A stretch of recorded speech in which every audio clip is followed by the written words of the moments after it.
enough of that noise. Time for the B-roll, boys.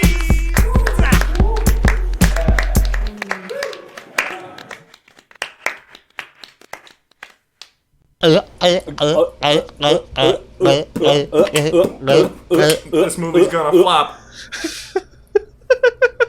Our dick's about to pop. Put some more of that noise. Time to jump out of a 40-story window.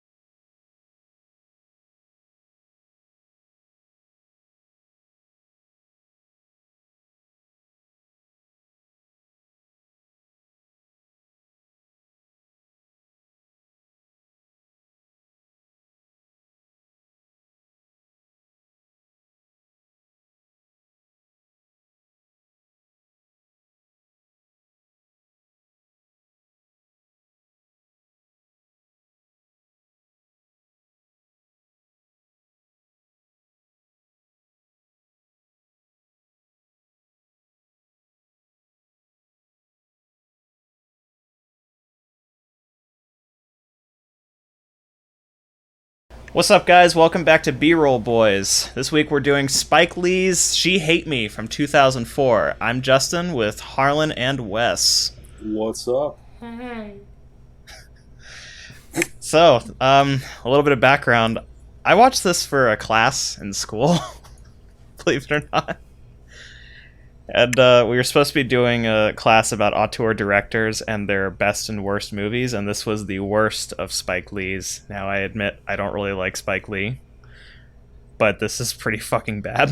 What was the other one you watched by him? Do the Right Thing. Ah. Or we had to, we were shown in class one that was considered to be their best, one that was considered to be their worst, and then one that we had to designate his best and one that we had to designate as worst. So everyone just looked on Rotten Tomatoes, found the best one, the worst one, and then watched those. So I didn't really care about Do the Right Thing. I didn't think it was that great. I watched 25th Hour, which is kind of amazing, and then I don't remember what else I fucking watched. Who cares? I cared. But the point is, I watched this in a very pretentious class where everyone's trying to like dissect themes from it, and I was like, this is bad. And, like, everyone knew it was bad, but I was like, this is just so surface level bad. And then once it gets to the social commentary, it's also stupid. So Yeah. and now watching it again, I can see like a bunch of technical stuff that I hate about it too. So you really scanned it from both sides here. yeah. I just kind of hate it all around. Well, speaking of, so where do we even start? There's so much to hate. I mean, she hates us. She hates him. She hates everybody. I mean, the Damn. general idea is that Anthony Mackie is let go from his company after he whistleblows for some corrupt practices or something. And his ex-girlfriend brings over her girlfriend and a bunch of other lesbians specifically for him to impregnate and make money off of. Just quick interjection there. See What? how you just said those two sentences? Yeah. That was 40 minutes. Well, yeah, then we get a bunch of historical parables and social commentary that's, again, it's 2004. I'm sure this was considered very edgy territory at the time, but now all of this can be summed up under who cares? Of, like, people are in polyamorous relationships and sexuality is a spectrum and all that, and who could give a shit about this kind of thing now? So maybe it's not fair to watch from this lens. But the movie's fucking dumb, okay? Everyone hates it, it's bad! Well, so going into what you just said, do you think this movie had anything to do with why it's so widely accepted now? No, because like 3 people saw this. It's made like an eighth of its budget back. It's the silent majority, Justin. The beginning of this has a guy jumping out of a 40-story window, and I wanted to do the same. Through all 2 hours and 14 minutes of this. Like, when they introduced that doctor, yeah, he kills himself in like the first 5 minutes, and it felt like a precursor to The Room almost. The dialogue was like so stiff and awkward, and the acting was just off. I guess the thing I could say most about this movie is that it just made me feel uncomfortable the entire time. It's like, it has the movie, or the music and pacing of being like a noir movie. Yeah, it's like nonstop. It's like there's never a dull moment. Yeah, it's with got the a lot of music. Starbucks jazz just throughout the entire thing. Like, it doesn't stop. There may be a couple of minutes in this movie where there's just no music playing. There's always something under the scene, whether it fits it or not. And the music's mixed weirdly loud too. Like I can barely hear people talk.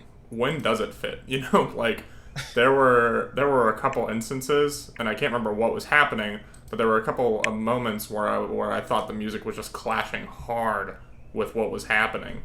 But I can't remember what they actually were because It's the whole movie. I don't remember anything that just happened. Like, this movie was 2 hours and 18 minutes long, and there was no reason for it to be that long. Like, You could have cut an entire hour of this movie and it would have been the same exact thing. yeah, Like there were so many like subplots introduced, like his dad and like his parents are like getting a divorce. I think. I don't know. They're not getting a divorce. The mom's just pissed because dad's. Oh, they're just fighting. I don't know. But they introduced that subplot and then like nothing ever really happens with it. Like they're just.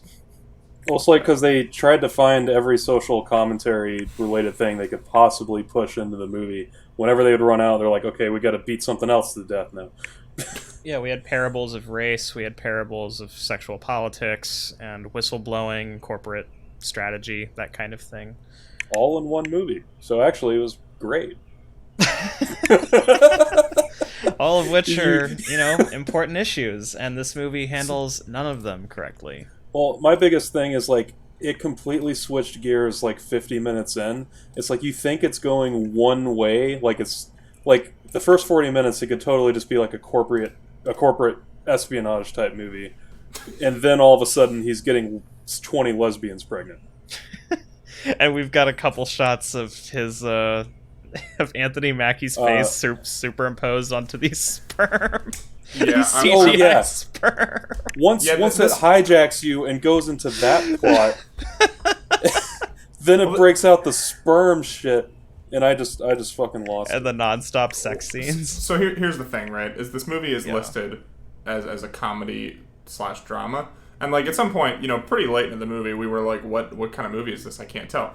We said it's listed as comedy drama, and I think that's bullshit. Like, the only scene that feels like it's trying to be funny is that part where you see his sperm doing the business, inseminating the egg, as you were, okay? And yeah, it's funny just because it's a ridiculous image, and then it happens like 5 more times, but it's just the same thing happening 5 more times. So it's like, okay, there's one joke in the movie recycled a bunch. So no, it's not a comedy. Fuck off. It's totally serious for an hour, and then they slip in a Wayne's Brothers joke. Well, they've got like a couple instances like where he's being basically looked at as a piece of meat by all the girls, and they're all like, "Get your dick out!" And then they're like, "Now you know what it feels like to be a sexual object." And I'm like, subtle. Thanks, Spike.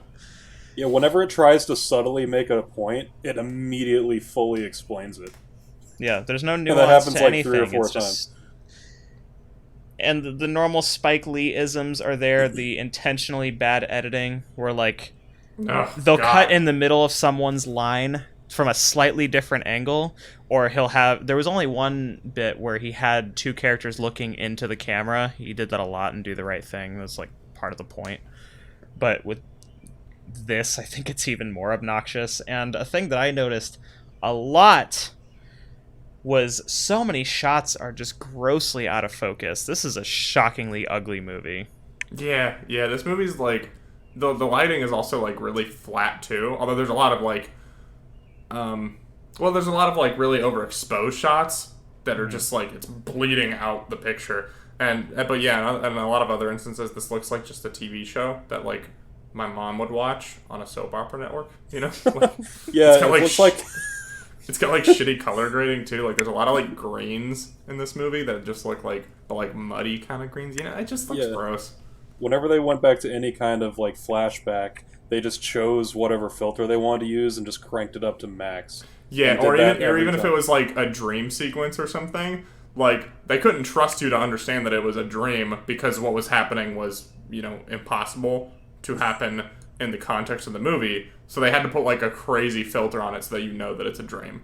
Like that part where he's like, he gets like 19. I think he said he gets 19 women pregnant, and there's a part where he's in jail and he like starts dreaming about like seeing all of them pushing their children past him in baby carriages, and it's got like this shitty Instagram filter on it. And I'm like, yeah, I knew it was a dream, like.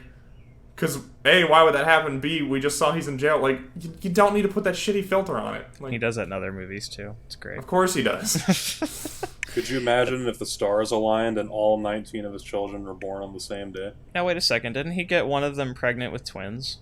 Yeah. The mob boss's wife. So wouldn't daughter. it be like 20 children? I guess. Oh, yeah. Sorry, I should have fact-checked first. Because she telepathically knew that she was that she had been seeded. Oh yeah, that was another weird thing. They just brought that out of nowhere. It's like, it showed a close-up inside of her with sperm with Anthony Mackie's face on it, and then it explodes inside of her egg, and then she feels it. It goes back to the real world. It's just the dumbest shit ever. Can I just say, the thing that I wrote down about these sperm inseminating sequences is that it reminds me of an episode of Teletubbies, just because of the way like their faces are like imposed on the egg and on all the sperms. Like it looks like the fucking baby in Teletubbies. It's fucking weird. I want to imagine like Anthony Mackie's just sitting when those shots are being filmed. Yeah, he's just like, sitting in like a green for? screen studio, and they're just like, all right, now go through every single facial expression that you possibly can. So he's like sticking his tongue out, he's making like cum faces, he's supposed to look tired at one point because he's also fucking like 9 girls per night. Yeah, like back to back, and it's That's like, why didn't y'all spread this yeah, out? Like, that's like yeah, the endurance, women man. all show up the women all show up at his door together, like in a group. Like, I guess they coordinated it. Because I'm sure they didn't just happen to pick the same time on the same night to show up. So I guess they like had a Facebook event, and they were like, "Hey, let's show up at his door and fuck him." That would have been Fatima's doing, I guess. So this whole thing started like his fiance cheated on him with a chick, and she discovered she was a lesbian, and so she just shows up out of fucking nowhere. After this, she says she's not a lesbian. She says she's a businesswoman. Yeah, that's a very important distinction. Make that distinction a lot, yeah. I'm sorry. But so her and her partner, they want to have a kid. They want him to do it. And then I guess something just The clicks in them. old-fashioned way. Yeah, the old-fashioned way. And that pisses off her girlfriend. And then they have this whole fight. And then so the one that wanted to get pregnant, the old-fashioned way, starts bringing, like, training in these fucking lesbians. And it's not like 1 a day or 2 a day. It's like Whenever 6 this or 7 happens, people. they bring in 6 to 8 people. And it's like, there's no schedule, right? Well, Like, because like they just show up at like 9 p.m. and I guess he's just pumping all night. Yeah, and it's they're like, just like, "Oh, we're home." are the other ones just chilling on his futon, just waiting for him to finish up? the idea Yeah, and being with the first two is that they're supposed to be ovulating at the same time because they make the point that women that live together, their cycles will line up. I don't know how true that is. I can't confirm or deny that. I've heard that before, but I don't know if that's like an urban legend. I don't know, and I don't care. But so okay, the two that are living together that are dating they're lined up, but everyone else is also lined up on those specific days. Do they live in a commune? Like, why are all 8 of these women lining up their cycles at once? I also want to point out that, like you said, he's getting these women pregnant the old-fashioned way. It's not like he like jizzes in a cup and they do the thing. No, he's like fucking all these women back to back in one night. Like he's fucking them back to back, unprotected sex with like 10 different women per night. And I thought it was going to be a plot point at some point that he would build up an immunity to Viagra. I thought that was going to be a thing because he was popping them like left and right because of course he had to. But I was like, why is that shit so effective? Like when it's you like getting protein shakes and Red Bull with his Viagra. Yeah, there's multiple shots of him just like knocking back 2 Viagra with Red Bulls.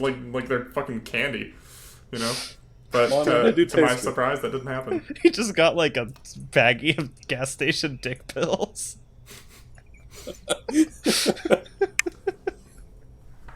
So, how do we describe the plot of this movie? Because when I wrote down, I noted the time. We were an hour and 20 minutes into this movie, and I wrote, what is the conflict?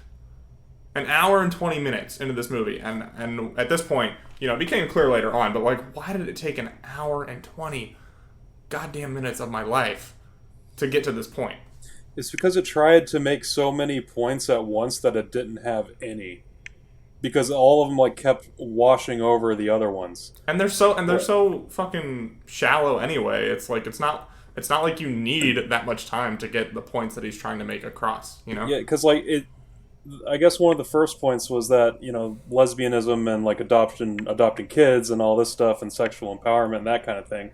But then they turn all the lesbians into like just dick hungry harpies, I guess. And half of them are like stereotypes too, like racial stereotypes. Yeah, that was uncomfortable. Yeah. Are any of them even lesbians?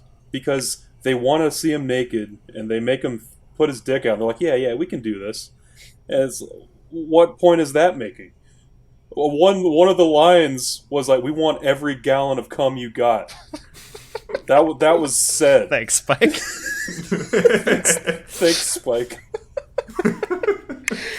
Yeah, I guess it's because there's an A and B plot, and eventually they try to tie them together. The A plot is, I guess, the whistleblower thing and the corporate corruption thing, because his which was company totally forgotten about. Like, we didn't see anyone from his office job for like a fucking hour in the movie, and I was like, I guess that was just set up, and it's not going to come into play later. But yeah, it's like they spent 40 minutes on this whole setup of him being a whistleblower over his shitty company, and like literally 40 minutes into the movie, like he's fired and starts the lesbian thing, and then the whole office shit isn't even mentioned again for another hour. This movie should not have been almost 2.5 hours long. Well, like, the company flips it around on him. That they say, like, oh, he's the one that was, like, I guess fudging numbers, or I wasn't 100% sure on what they were doing. I have no idea. But I think it was like, oh, he was convicted of insider trading because, like, the company was about to flop, but he stole off a bunch of stock, they said. And, I mean, you can track that shit, right? Like, that didn't happen. Yeah, because like they sold off the stock and tried to pin it on him. Yeah. Because they fired him, and then he got into the scandal. So it's like they had two different movies and just tried their absolute hardest to tie them together somehow, and then you ended up with this fucking mess. Yeah, I mean, they tried to like basically someone in his this work. Movie should have been 2 parts. It should have been no parts. Two completely different movies. This movie should never even have been made. I mean, someone at his work finds out about the kid thing, and then everyone blames it on him, and he went through with it, but, like, it wasn't even his idea. Kerry Washington shows up with, like, 8 women, and is like, all right, you're our cash cow, let's see that dick. Yeah, and he's just kind of like, okay, because he needs money. Are they taking a cut of it? Like, why are they incentivized to, like, just pile women onto him? Kerry Washington said she was taking a 10% finder's fee. And then Anthony Mackie keeps the rest. Not a bad deal, honestly. And like initially, her and her girlfriend are $5,000 apiece, and then every girl after that is $10,000. Yeah. And like people are looking at him like they're so fucking pious. Like, wow, look at the sanctity of life. Like, please, this guy would be doing that shit every day of the week. Well, I guess it'd get old after that. I mean, porn stars exist, and apparently it's not that great. But I don't know. If this guy's living alone and just, like, hanging out... Yeah, just lost his job. Yeah. I mean, why not? What else is he gonna do? I mean, either way, whether the chicks were there or not, he was coming. He was he was jerking off. Long nights either way. and hard times for Anthony Mackie. That's true. And I feel really bad for him. And I think it was just... He's just a legitimate, like, solid actor in pretty much everything I've seen him in. And I feel like that's the only reason he still has a career after this. Because holy shit. The way that he had to feed off all of these shitty people in the movie was just, like, almost astounding to watch. It's like, it makes him that much better. Because everybody around him was just so shitty. Yeah, can we talk about Woody Harrelson? Because I guess he's the antagonist of this movie, but he's all only 3 minutes he's in it. Yeah, he's only in it for I think a total of like 5 minutes. And I don't think the movie knew who the antagonist was. I love Woody Harrelson. Like, Woody Harrelson's great. and I mean, I don't have enough to form an opinion on him in this movie, you know? Yeah, he was in it for 5 minutes. They, like I said, I don't think they knew who the protagonist was because they kept switching back between Woody Harrelson and then. Well, I thought for a while it was Society. You know, because he's on trial for insider trading, but he's also being judged by his fellow man for doing it with a bunch of chicks, I guess. Yep. The first I don't one know. ever did I don't that. know. I don't know when that happened. It was like an hour and a half into this movie, and then suddenly he's in jail, and he's in court, and they're fucking yelling at him for sleeping with a bunch of chicks, and I'm like, what is happening? Yeah, Why? for how slow, for how slow everything else is, it jumps to that shit pretty quick. Yeah, Spike was just like, shit, we got to be in the third act by now. Fuck. I've wrote too much social commentary. Fuck, I got to end this movie. I have other movies to make where I have to make similar points. I mean, yeah, it's just a mess. It's all over the place. There's almost a couple parts where it becomes interesting for like a minute. Like there's an exchange between Anthony Mackie and Kerry Washington where they're talking about like how her sexuality is and like maybe she was always a lesbian or was she always, isn't she, is she bisexual or is she in between something, and that's an interesting conversation. Yeah. And if you had made that the crux of the movie, which I guess is kind of the point of this, at its core, it's like the shittiest mashup between Mr. Smith Goes to Washington and Chasing Amy. Jesus, that's. I never thought I'd compare those two movies, but that's kind of what this is, a little bit. But then you've got all the Spike Lee isms in between. Yeah. Yeah. I mean, well, so you have powerful are like scenes 60 like years that, apart, which are like two of them, and then you see Anthony Mackie's face on a sperm, and you're like, all right.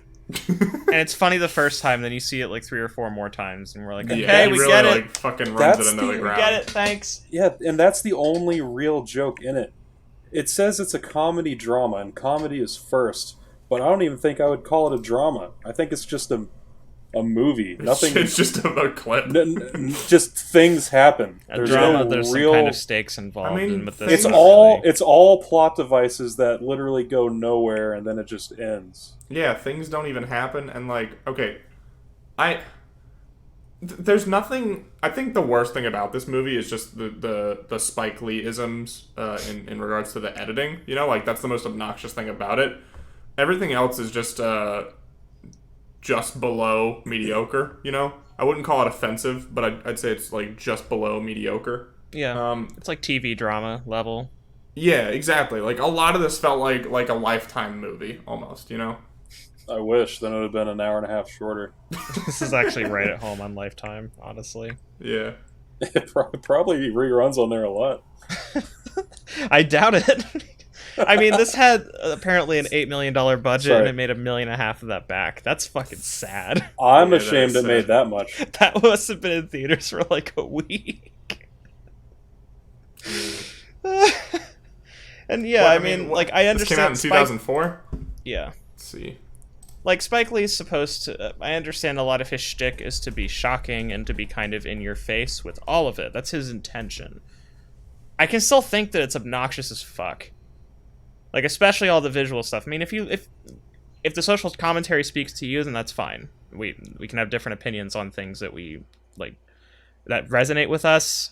It's not like I dislike social commentary. I dislike it when it's like this. And when it's that in your face and it just feels like it's hitting you over the head with it. But then you have the technical problems on top of it. None of these focus pulls were right. Half of these, like I'd say a third of the shots were out of focus. And where it's like it's back focused on like an extra in the background. And or they're like hunting the focus so it's going in and out just for like a quarter second. But I'm like, why is that there? This movie can't even like let you have the backhanded compliment of it's in focus. Yeah. That's true. Oh yeah, that's right. Because like even without all the social commentary stuff, like just from a technical standpoint, it's bad. I would like to say, Yes. I just looked up a couple of movies that this had to compete with in theaters. Some notable movies that were out July 2004 were Anchorman. Oh, this was summer? Yeah, this came Oh, out no July wonder it 30th, tanked. 2004. Yeah. It's not a summer movie at all. Like, this feels like a January movie. It came out with... So it was of the made year. to tank. It had to compete with Anchorman, iRobot, The Bourne Supremacy, and a Harold and Kumar movie. So all those are good. About to say, Yeah, all of I- which smashed this. Well, also Yeah. also a Cinderella Story starring Hilary Duff.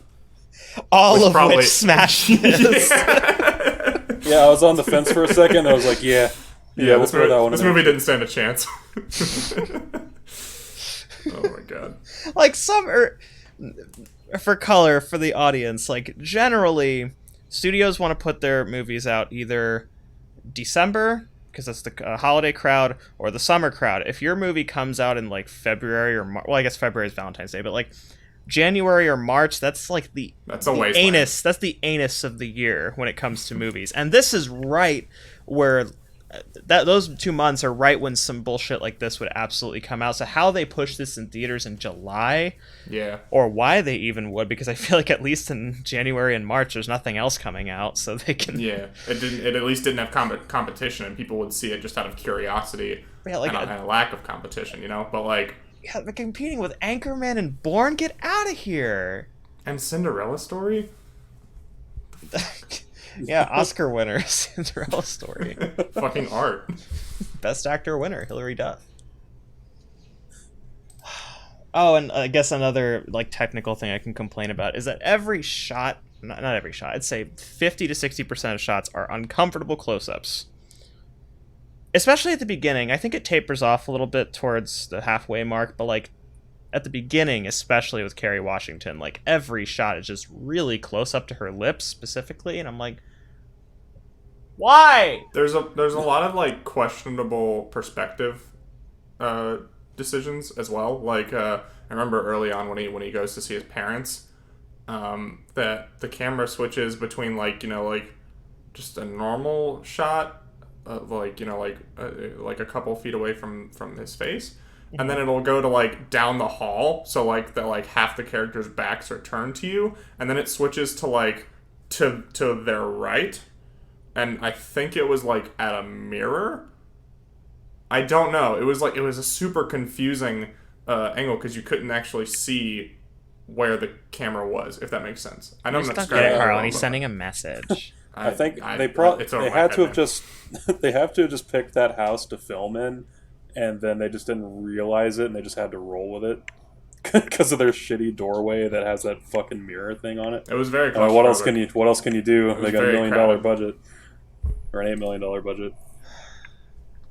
I'm sure you This could is do a lot so better. trash. I mean, okay, so the end of the movie, I guess Anthony Mackie goes to trial for insider trading that I guess no one can trace, but they just the execs of the company say it's him, and then they arrest him and put him in prison for a while.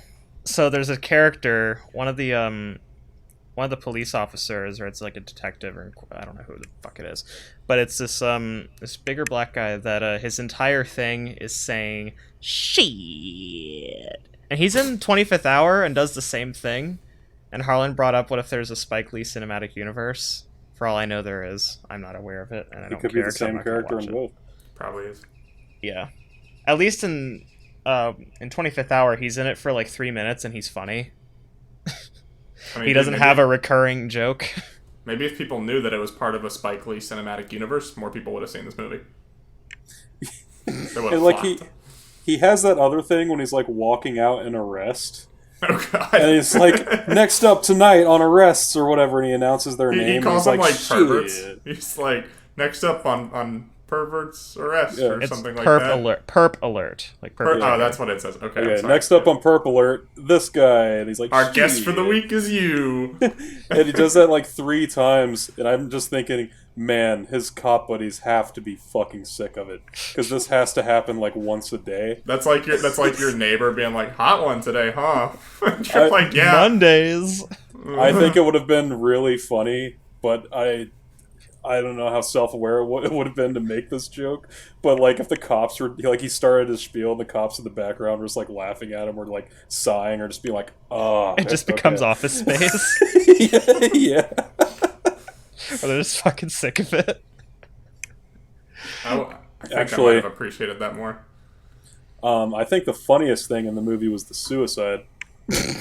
Oh yeah, Oh no! that happens like only a few minutes into the movie, and yeah, the guy jumps out of the 40th floor window, and he lands on a donut stand outside the building, and like the bodega guy's like in the stand, so he like kills him, understandably, because he crushes him. But he also like when you know Anthony Mackie's character gets down to check the shit out, like we see there's like 6 other bodies on the floor, and I'm like, what the fuck did all these people die from?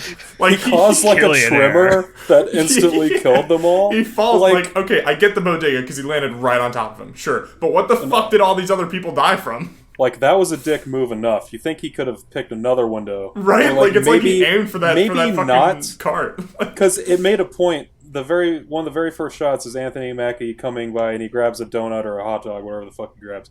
He goes up from that cart, and then the guy jumps out the window onto the cart and kills the guy. Like, there's no way he didn't know. And, like, he looked out the window for a minute before he jumped. Like, he looked out for at least a couple seconds and thought about it. So, like, he fucking knew. I think he was aiming for that cart, and this guy was just an asshole. He's like, I want to take... It's trying to portray him, like, as the ultimate, like... He's the reason why the whistleblowing exists, and then he pusses out and kills himself. But I don't know why he has to, like, jump out, kill a guy in a hot dog cart. His life isn't that great to begin with. And then he has to die doing what he loves, I guess. But yeah, then it pans out, and it shows just bodies, like, littering the street. And you're like, what the fuck happened here?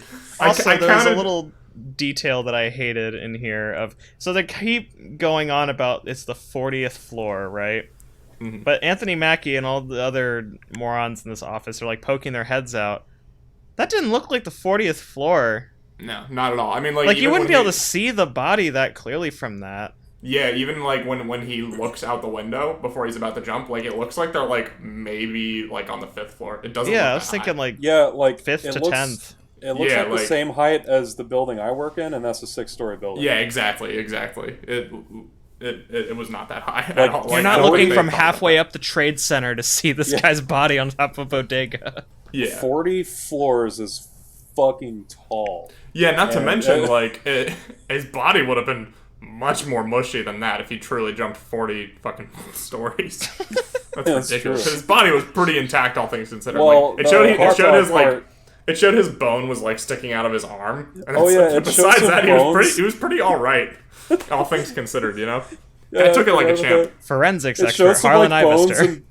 It shows like bones and gore that Anthony Mackie comes up to. Is like, "Are you okay? Call an ambulance."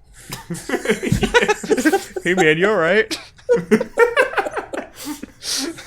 Do you need some help? Can I have your car? Hey, can you put me in your role real quick? Can you get me secret to the company? So, as this is now tradition, what is one good thing that you enjoyed about She Hate Me? Don't everyone pipe up at once. Is it a cop-out to say Anthony Mackie was solid? He's a solid actor. But that's not really about the movie, it's more about him. No, I think that's valid. Yeah, I'll say that. Like, you could say, like, his performance was decent, you know? Like, his performance was decent. I think Kerry Washington's performance was good. Like, legitimately good. Yeah, the script was shitty, but the way that she portrayed it, I thought was good. Yeah, that's fair. The chemistry between those two definitely was there. Like, if it was anybody else but those two, I don't know what the fuck this would have been. Mm-hmm. It was in focus. Oh wait. Sorry. I think this movie on occasion did a good job of making you, like, you know, feel what I wanted you to feel. Like, in particular, I thought the scene where it's a flashback of Anthony Mackie's character finding what's her name cheating on him, and, you know, with her lesbian businesswoman partner. And I thought that was a well done scene, except for the annoying filter over it. You know, it just had the. That is a good scene. It's a well acted scene. Yeah, exactly. Yeah, I thought that was good. I mean, like, visually it was annoying, but as far as the performances go, yeah, it was good. That was the same thing I said. So you got to pick something else. Well, I mean, I said a specific scene, so. Oh no! But that's all I can say about it. So Justin, whose performance did you like? Kerry Washington. I thought she was good. I already said that. So is that the only nice thing we can all three come up with? Because Yeah, that's the only nice honestly. thing to say. Yeah, honestly, I can't say anything else about it. I mean, Yeah, like, my rating is way lower than I thought it would have been. I mean, I didn't think this movie was, like, aggressively bad. It's just, you know, like, so many things about it are so subpar that, like, I don't know, it's more than the sum of its parts somehow at the same time. I don't know. It's weird. Yeah, it's like, especially with the scale of stuff that we've been rating already, like, this is definitely better than, let's say, I don't know, Battlefield Earth. It was just boring. That's not hard, though. So, I guess I would probably give this movie the highest rating so far. I'm going to give it a 5. Wow. That's pretty generous. Really? I gave Battlefield Earth a 3. I'm giving this I like a feel 2.5. I have to give it a 5. I will give this a... If not just based 3. on the performances alone. I'm going to give this a 3. And, yeah, it's the performances that make this movie...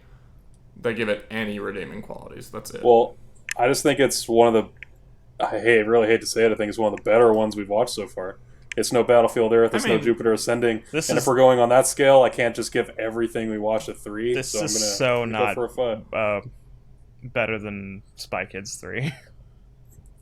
Oh, well, I didn't say anything? Spy Kids 3. Spy Kids 3 is the best one we watched. That's the best one we've ever watched, independently of this podcast. That's true. It's fucking art! I got some awesome trivia about this movie, if you guys want to hear it. Uh-oh. Oh, good. All right, let's hear some That's what I trivia. wanted. All right, ready?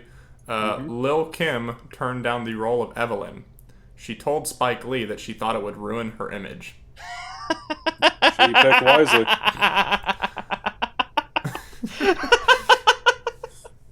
And that is the only interesting piece of trivia I could find. Because this movie is just so... Imagine getting dunked on by Lil Kim. Yeah. That's the only interesting piece of trivia I could find. I hope you're happy. Don't worry, I wasn't expecting too much. I don't think I've... After starting this podcast, I haven't been happy for a long time, Harlan. I'm just kidding. Better jump out of a 40-story window. Onto a hot dog cart. Try not to kill, like, 6 people while you're at it. Yeah. I want to. That's Collateral the goal. damage. Gotta make it worth it. Yes, sir. So, Harlan, what is our next movie? Well, let's spin the wheel and find out, why don't we? Wheel of Death. Here we go. Oh, wait, let me turn the sound on so this is... I think so we've called boring. it something different every day. Yeah, I don't know. I should probably come up with a name for it. Let's see. Oh god, I'm scared. I've added some more shit since the last time. Great. That's cheating. I don't want to watch that. We're gonna spin again. Sorry. Here we go.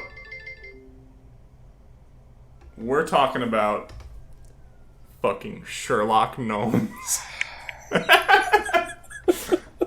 Man, you've been blowing your dick over this movie for weeks. Why don't you just choose them like an adult? I don't know what you're talking about. You can't just be like, I want to watch Sherlock Gnomes. Oh, that wasn't Sherlock Gnomes, and just keep spinning the wheel. No, Gotta go see 3 of them first. You're like, no. That's like the fifth. That's like the 5th time you mentioned Sherlock Gnomes today. Let me tell you what happened. Sherlock Gnomes was the first one. And I spun it again, and it landed on cats, and I was like, I can't do cats again this soon. It hasn't been long enough. Wait, you didn't want to watch Sherlock Gnomes? You brought it up like 3 times. I brought it up once. Like every day with you, it's like, guys, when are we gonna watch Sherlock Gnomes? Brought it up once. I got my just Sherlock spin- Gnomes t-shirt. Just spin your wheel, Harlan. I'm sure it'll land on it one day, and then sorry. here we are. I'm sorry, I just wanted to Weird, see the gnomes wheel is dabbing. the wheel is 99 parts Sherlock Gnomes and 1 part cats. Wait, they dab in this movie? Yeah, of course. Okay, it's getting a 10. Yo, that's at least 2 stars. We can totally spin the wheel again if you guys want to. I don't No, care. I'm down for Sherlock Gnomes. No, we can't go against the wheel, Talk my about friend. Sherlock Gnomes. Out of we We just watched that stupid fucking Chinese box movie. You can't escape from fate. We can't spin the wheel again. we have to watch Sherlock Gnomes. All right. Well, I guess that's it. That's it for this week. So, we'll see you guys next time on B-roll boys for Sherlock Gnomes. B-roll boys. B-roll boys.